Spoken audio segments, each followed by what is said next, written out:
क्या आप भी बेरोजगार की समस्या से जूझ रहे हैं और चाहते हैं कि जीवन में एक ऐसा चमत्कार हो जाए, प्रभु एक ऐसी दिशा मुझे दिखा दे कि मेरा जीवन बदल जाए। ऐसी ही एक राजू नाम का परिवार था। राजू काफी दिनों से बेरोजगार था और अपनी घर की तंगी से बहुत परेशान था। क्योंकि आजकल की दुनिया में बिना पैसों के कुछ नहीं होता है। सब काम पैसों से किए जाते हैं, चाहे वो दान पुण्य हो, चाहे वो घर का राशन ही क्यों ना लेना हो। हमेशा पैसों की सख्त जरूरत पड़ती है।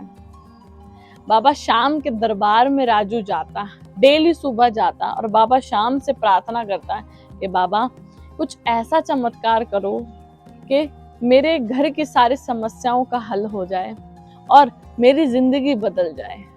डेली बाबा से प्रार्थना करता, डेली बाबा के लिए कभी लड्डू लेके जाता, कभी केले लेकर जाता, कभी तरह तरह के फल लेके जाता।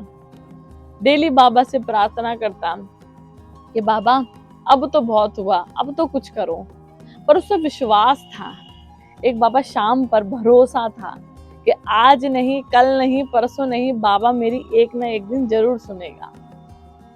एक दिन वो बहुत थक गया बाबा से प्रार्थना करते करते। कहता है कि बाबा बस बहुत हुआ अब।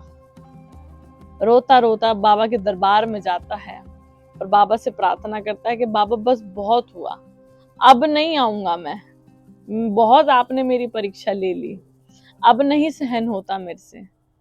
घर पर जाता है, घर पे अचानक से उसकी बड़ी लड़की बोलती है कि पापा अगर मैंने स्कूल की फीस नहीं दी तो वह मुझे एग्जाम नहीं देने देंगे, कुछ कीजिए और मुझे स्कूल की फीस जमा करनी है वरना मैं एग्जाम नहीं दे पाऊंगी।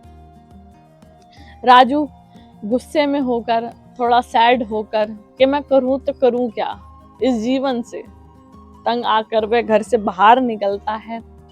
और जैसे घर से बाहर निकलता है, जो मंदिर है वहीं से ही गुजरता है रास्ते से और कहता है कि बाबा अंदर नहीं आऊंगा। बाहर से ही कहता है कि बाबा अंदर नहीं आऊंगा मैं, बहुत परीक्षा तुमने मेरी ले ली, अब आपको कुछ करके दिखाना पड़ेगा।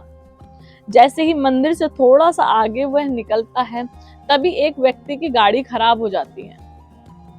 जब उस व्यक्ति की गाड़ी खराब हो जाती है तो राजू उसको दूर से ही देखता है और पास जाकर बोलता है कि सेठ जी क्या हुआ गाड़ी में, अगर आप चाहें तो मैं आपकी मदद कर सकता हूँ, मुझे ये काम करना आता है। सेठ जी बड़ा खुश होता है और कहता है कि हाँ भाई मेरे को सख्त जरूरत है, मेरी गाड़ी चलते चलते बंद हो गई है, आप इसको ठीक कर देंगे तो आप जो मूल्य बोलेंगे मैं आपको दूंगा, आप जितने पैसे बोलेंगे मैं आपको दूंगा, आप मेरी इस समस्या का हल कर दीजिए। राजू ने जबी की जबी गाड़ी को ठीक किया और सेठ जी उसको पैसे देने लगे। तो राजू ने बोला कि सेठ जी इन पैसों की कोई जरूरत नहीं है, अगर आप मेरे ऊपर कोई उपकार करना चाहते हैं तो आप मुझे कुछ काम दे दीजिए जिससे मैं अपने घर का खर्च चला सकूं, अपने जो घर की समस्या है उसको हल कर सकूं। मेरी बेटी की स्कूल की फीस जानी है, उसको नहीं तो पेपर में नहीं बैठने देंगे। इतनी बात राजू सेठ से कहता है और सेठ कहता है कि भाई तेरी ईमानदारी, तेरी सच्चाई से मैं बहुत प्रसन्न हूँ, आज से तुम मेरे ड्राइवर बनो, अगर गाड़ी में आगे चल के कोई समस्या होती है तो आप उसको हल भी कर सकते हो, मैं आपको इतनी इतनी तनख्वाह दूंगा, आप मेरे यहाँ काम करो। तभी राजू बहुत खुश होता है और सेठ जी उसे जो पैसे थे वो भी पकड़ाते हैं कि ये तेरी अभी की मेहनत के हैं, इससे जा और अपनी बेटी का स्कूल में फीस भर और अपना घर खर्च चला।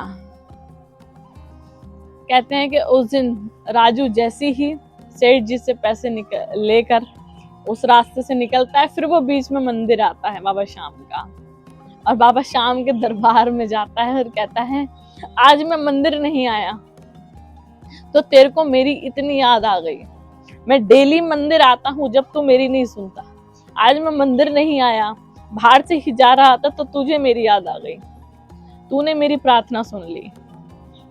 कहते हैं कि जैसे बाबा से वार्तालाप हो रही थी उस व्यक्ति की, उसके आंखों से झरझर आंसू बह रहे थे खुशी के मारे। वह घर जाता है और अपनी लड़की को, बड़ी लड़की को हाथ में पैसे देता है कि स्कूल में सुबह जमा कर देना। कहते हैं कि उस दिन का दिन है और आज का दिन है। राजू बाबा शाम से डेली बस यही कहने जाता है कि बाबा शाम, मैं तेरा दरबार कभी नहीं छोड़ूंगा, मैं तेरा दरबार कभी नहीं छोड़ूंगा। उस दिन बाबा शाम की कृपा से राजू अपनी पहली तनख्वाह से बाबा के शाम जी के मंदिर में एक बाबा शाम का कीर्तन करवाता है और सब भक्तों को निमंत्रण करता है, सब भक्तों को बुलाता है कि बाबा शाम के दरबार में सबको आना है, आज बाबा शाम का कीर्तन, भव्य कीर्तन होगा। कहते हैं कि वो भक्ति में इतना डूब गया कि बाबा शाम ने उसको खूब मेहर की, खूब कृपा की। उसने अपना घर भी बनवाया, बड़ी लड़की की आगे जाके शादी भी करी और अपने बीवी बच्चों को सबको खुशहाल से जीता और हर 11 में बाबा शाम के दरबार में कीर्तन करवाता। कहते हैं कि बाबा परीक्षा सबकी लेता है, बस एक बार भरोसा होना चाहिए, एक बार विश्वास होना चाहिए। बस किसी किसी की परीक्षा थोड़ी ज्यादा ले लेता है। क्यों? क्योंकि वो अपना समझता है। परीक्षा ऊपर वाला सिर्फ उसी की लेता है जो परीक्षा देना जानता है। अगर आपको ये स्टोरी अच्छी लगी हो तो नीचे एक बार कमेंट बॉक्स में अपना नाम जरूर मुझे बताएं, मेंशन करें। जय श्री श्याम, जय बालाजी महाराज।